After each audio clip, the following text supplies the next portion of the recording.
in my mind, jobs will be lost. When they are lost, they're going to be lost massively. Far more people are in denial or doing nothing than are overreacting. I do think governments are woefully underprepared. Now it comes down to, are we going to design a world that is good for people or not?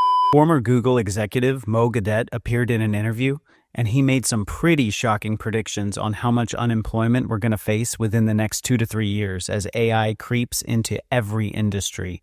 This interview is pretty important for everyone to listen to, so I'm going to dissect some really important parts of it. Let's go.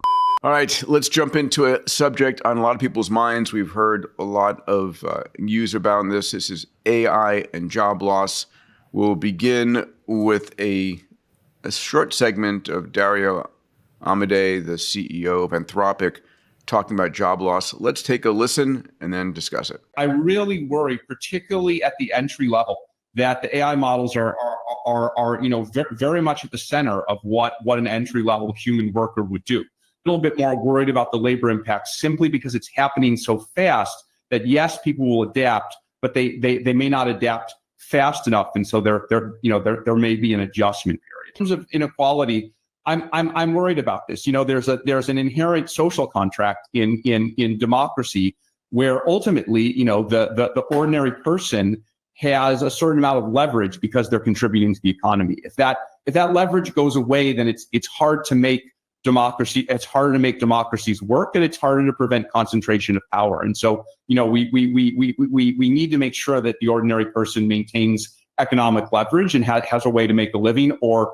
our society, our social contract won't work. And that's why you've previously in the past said you've described a future where cancer is cured, the economy grows at 10% a year, the budget is balanced, and 20% of people don't have jobs. The quote you just flashed is maybe too optimistic, maybe too sanguine about the ability for people to adapt. People have adapted to past technological changes, but I'll say again, everyone I've talked to has said this technological change looks different. It looks faster. It looks harder to adapt to. It's broader. The pace of progress keeps catching people off guard. I think the benefits are massive. And we need to find a way to achieve the benefits and mitigate or prevent the harms. And the second thing I would say is, look, there are, as you mentioned, 6 or 7 companies in the U.S. building this technology, right? If we stop doing it tomorrow, the rest would continue. If all of us somehow stopped doing it tomorrow, then China would just beat us. And I don't think China winning in this technology is, I don't think that helps anyone or makes the situation any better. Mo, you've been speaking about this for a while. Is Dario overplaying this, or is he spot on? Oh, no, he's underplaying it for sure. My predictions is 10, 20, 30, 40% unemployment in some sectors. And what time frame? Within the next 2 to 3 years. Yeah. I think there are always 3 questions to answer. One is, does anyone on this call believe that the technology is not going to catch up for, some of those jobs that, like a graphic design or a video editor, for example, those sectors are gone. I mean, today with Vio 3 giving you a minute of video that's better than Avatar for 17 cents, you can create the movie Avatar for around $1,500 if you make mistakes on the way, right? So that, I don't know how we can save those jobs, to be quite honest. This right here, this is what I was talking about in the beginning. Not a single tech executive is talking about how grave the situation is going to be once the AGI or advanced version of AI comes to reality. They don't want to talk about unemployment at all. Only a few exceptions like Mo Gadet or Dario Amodei are actually talking about it. Okay, let's continue. If that's the case, then the next question becomes financial, right? Because, if we had not been stuck in a system of capitalism where the entire profitability of a business and the legal requirement of a CEO is to prioritize shareholder, gains, and accordingly, I do not see a situation where people will be given 2-day working weeks, paid the same. The third is ideological, to be very honest, because even things like UBI sound quite a bit like socialism or communism to me. So there will be quite a bit of resistance before we can get to the point where governments accept that these are systems that they will adopt. So in my mind, jobs will be lost in some sectors earlier than others, and we can name quite a few of those. But when they are lost, they're going to be lost massively. On the other hand, the ideology and the existing system will not allow us to replace that quickly enough because we're not awake. And I think the more interesting one in the statement that Darius mentioned is that he says 10% economic gains. I wonder, because how much of the US economy is actually consumption? 62% plus of the US economy is consumption. So with people having no buying power, is that economic growth or productivity growth without buyers to buy what we make? Yeah. So basically, Mo Gadet is indicating that 40% of humans will be out of jobs within the next 2 to 3 years. That is insane. Yeah. And one of the arguments, of course, is you're demonetizing the product's cost because a latte is now made by a robot instead of a human, and it's, a quarter the price. Salim, you've been in agreement on this. Anything else you want to point out? I'd like to take the counterpoint, which is when we see like a huge raft of people standing at the job lines or at the food banks, etc., then I think we need to worry. I think we're underestimating how quickly people can adapt. Let's say let's use the video editor. If what by we've the way, seen there's a video editor listening to this video right now. That's fine. But let's the minute that you automate that, the video editor moves and does a whole bunch of other stuff that's necessary for producing a podcast like this, right? There's lots of other work to be done. I still see. I go back to the 1970s bank ATM example, which we've talked about before. I do think governments are woefully underprepared. We should be running a ton of experiments on UBI or 4-day work weeks and managing that and getting used to that paradigm and knowing how will we roll it out if it needs to be rolled out. So why aren't they doing that? And if just as a separate thing, we do almost zero experimentation in government, and we could be doing a lot more of that. I think that's one area to look at. But we'll talk about truck driving in a bit. But when you go talk to a trucking company, which I actually went and did, talking about, okay, there's all these 3 million jobs that could be lost, etc.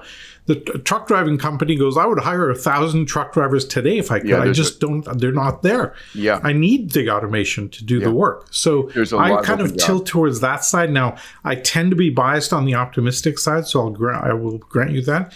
Let's see how this works out over time. I'm just going to throw some numbers out here. Just from the Bureau of Labor Statistics. So 11% of office and admin jobs, 11% of the workforce is office and admin jobs, which have a very high probability of going away. 6% are business and financial operations. 7% are management. 6% are education, training, library. 6% are healthcare. 9% are sales related jobs. So there's large swaths of the labor force that, at least according to my search, are likely to be automated. And the question is, can they all be up-leveled, right? So we're talking just in the quick research I did, it's something on the order of 40% of jobs that have a reasonable probability over the next 3 to 5 years of being automated away. And we'll get to this conversation a little bit later. The issue is not can they be up-leveled to a different position. The question is the social unrest in the interim. How hard is that going to hit society? Dave, what are you thinking? Well, it's we're moving into an intentional world. We evolved in a world dictated by nature, and then we went through this transition where we're in right now. But the future is our design. It's not dictated by tidal forces, and it drives me nuts when the economists are extrapolating and predicting, but they never reference self-improvement. They never reference the exponential rate of change. And the intentionality of the world design is completely dominant from here forward. So it's what we decide to do. I think Dario worries all night about CBRN, chemical, biological, radiological, and nuclear threats from AI. And he's dead right. If you unleash AI into the hands of 8 billion people, some crazy person out there is going to turn it into a weapon. You have to actually put some thought into this design. But that was inevitable. That started with the nuclear era. And so now it comes down to, are we going to design a world that is good for people or not? And so I think it's completely in our control. I also really believe that, yes, there's huge amounts of job displacement coming because, as Mo pointed out, the natural capitalist action is to say, what can I automate away, reduce the cost by 99%? That all becomes bottom line profit. So the valuations of companies that automate are going to go way, way up, and it's going to create a huge amount of wealth. Where does that wealth land? And, as I've been saying on this podcast, it's naturally going to land in relatively few hands if nothing changes. And that's what's going to create all kinds of social unrest in transition. But the amount of value and the greenfield opportunity is so much bigger than the amount of job loss. And so if we're quick and intentional and we turn a lot of that AI horsepower into working on what can we build, if I can write 3 million lines of software in a single night, that's the equivalent of hundreds of millions of dollars of R&D in a single night. What can I build that is making people happier and more productive and feeling valuable and having a sense of purpose? And if we focus on that, we actually can avoid the dystopian outcome. I love that, an intentional future. Let me move forward to this. All right, the next part is about AI trying to sabotage code that is intended to shut it down. Now, this is a pretty big thing if seen in bigger context. Watch what Mo says on this. The fourth level of control or safety is being able to turn off the AI model. Well, this is an article posted in Futurism. It says, advanced OpenAI model caught sabotaging code intended to shut it down. So the O3 model sabotaged shutdown scripts 79% of the time, despite explicit instructions to do the contrary. Codex Mini did so 12 times per 100 runs with clear shutdown orders.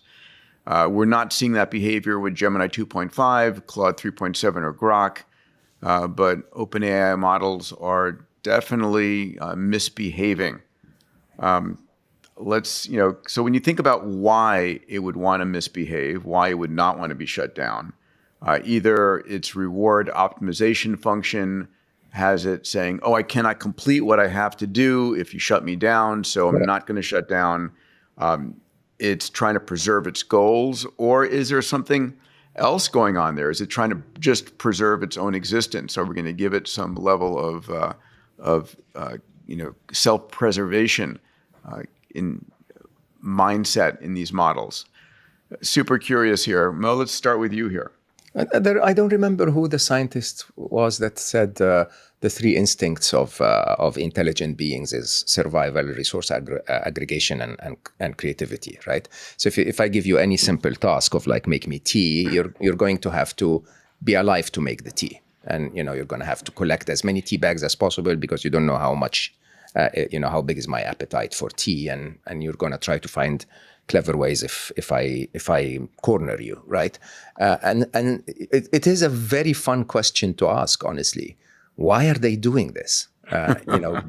Because in a very interesting way, I think this is one layer removed from their reality. So for an AI, when you're not prompting it, it doesn't really exist. And so it's quite interesting that they know that there is a layer below that moment when it's alive, if you want.